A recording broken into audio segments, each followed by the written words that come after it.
Halo, saya Dino Patijalal. Banyak yang menanyakan pandangan saya, apakah Indonesia perlu menyumbang 17 triliun untuk Board of Peace? Dalam video ini saya ingin mengajak pemerintah dan masyarakat untuk berpikir rasional dan jernih mengenai ini. Dan di ujung saya akan memberikan saran mengenai posisi yang sebaiknya diambil oleh pemerintah.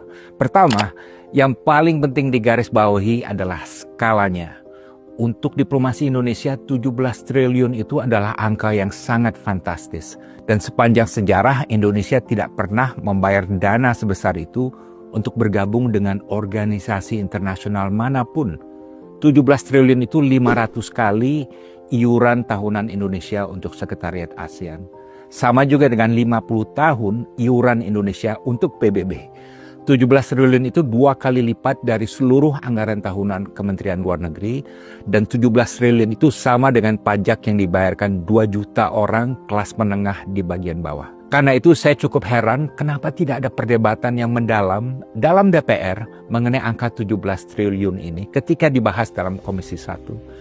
Seorang anggota DPR ketika ditanyakan komentarnya menyatakan, ya terserah pemerintah saja. They certainly can do better than that. Kedua, dan ini merespon bahwa 17 triliun ini untuk perdamaian Palestina, perlu kita catat bahwa tidak pernah ada satupun permintaan dari Presiden Otoritas Palestina, dari Hamas, atau dari Dubes Palestina di Indonesia kepada Indonesia untuk membayar 17 triliun untuk Palestina. Tidak pernah ada. Kenapa? Karena mereka tahu kemampuan Indonesia yang terbatas, dan mereka tahu yang mereka paling butuhkan dari Indonesia adalah dukungan moral, dukungan politik, dan dukungan diplomatik. Yang menetapkan 17 triliun ini adalah Board of Peace alias Donald Trump, suatu organisasi yang mengikut sertakan Israel dan Indonesia, namun tidak mengikut sertakan perwakilan Palestina.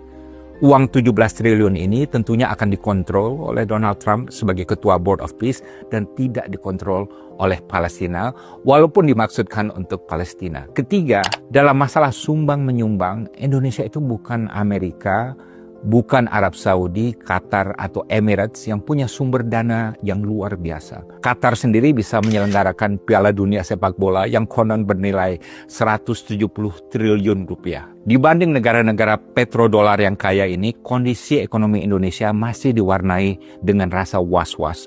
Ruang fiskal semakin terbatas, pengetatan anggaran masih berlaku karena program MBG, transisi energi bersih masih lamban karena kurangnya dana, rupiah sedang melemah, kepercayaan investor luar dan dalam negeri belum solid, daya beli masyarakat menurun, pasar modal kita sedang anjlok, dan ketidakpastian ekonomi global semakin tinggi. Dan jangan lupa yang juga sangat urgent, saudara-saudara kita di Sumatera yang terkena bencana banjir dan longsor masih sangat memerlukan bantuan rekonstruksi dan rehabilitasi. Dan masih besar kemungkinan akan banyak lagi daerah-daerah di Indonesia yang akan terkena bencana alam terkait cuaca ekstrim dan perubahan iklim. Dan ini pasti memerlukan pemerintah untuk mempersiapkan dana cadangan darurat. Dengan kata lain, uang 17 triliun itu masih sangat dibutuhkan oleh rakyat kita sendiri untuk kepentingan dalam negeri. Keempat, menjawab pertanyaan, jadi bagaimana dong kita membantu Palestina? Jawabannya sederhana.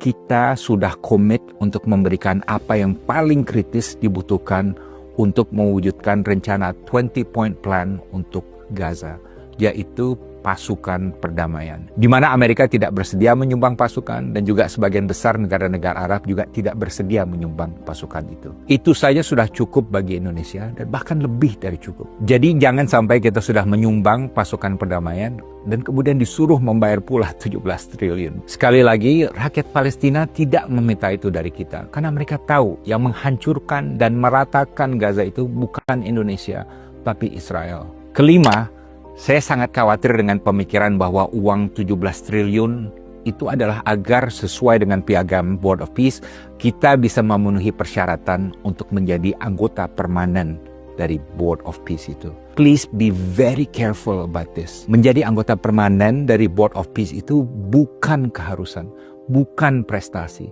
bukan kehormatan, bahkan penuh ranjau dan resiko. Saya melihat gejala kuat Board of Peace akan menjadi privatized multilateral institution yang sepenuhnya dikontrol oleh Trump. Sekarang ini mungkin fokusnya untuk Gaza, tapi nanti bisa juga digunakan untuk isu-isu internasional lain yang pasti akan menyaingi peran PBB. bahkan mengecilkannya. Dan ingat, Board of Peace ini dipimpin oleh sosok Donald Trump yang baru saja menculik Presiden negara berdaulat Venezuela, yang secara ilegal ingin mencaplok Greenland, yang tahun lalu membom Iran, dan yang gemar menjatuhkan rezim negara-negara lain yang tidak disukainya.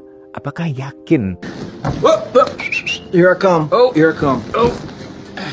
Indonesia mau menjadi anggota permanen private club of Donald Trump ini? Dan bagaimana kalau Donald Trump tidak lagi menjadi Presiden Amerika Serikat di tahun 2029? Sementara Presiden Indonesia akan tetap secara permanen berada di bawah Donald Trump pribadi, karena jabatannya sebagai Ketua Board of Peace itu tidak ada batas waktunya. Dan mengingat wataknya yang sangat egois, Donald Trump tidak mungkin mundur begitu saja dari jabatannya sebagai Ketua Board of Peace. Mari kita melindungi Presiden Republik Indonesia, Prabowo Subianto, dari skenario terburuk ini. Sebaiknya kita jadi anggota biasa saja dulu, dan kita lihat dulu Board of Peace ini arahnya kemana, akuntabilitasnya bagaimana, dan apakah benar akan benar-benar berpihak pada Palestina. Rasional kan?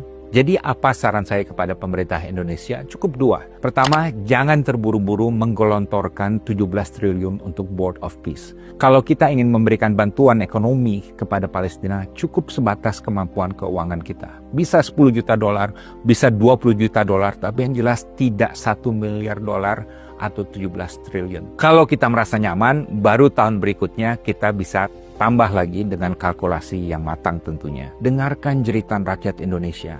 Bacalah komentar netizen dan dengarkan pula keprihatinan pimpinan MUI baru-baru ini. Saran kedua, karena keburu sudah masuk Board of Peace, kita cukup menjadi anggota biasa saja. Tidak perlu bersikeras menjadi anggota permanen. Menjadi anggota permanen itu hanya akan mengikat, menjerat, dan menyandera posisi dan ruang gerak Indonesia. Karena segala agenda dan keputusan Board of Peace itu harus disetujui oleh Donald Trump. Kita semua tahu banyak negara yang berupaya untuk menyenangkan Donald Trump karena takut tarif dan hal lain.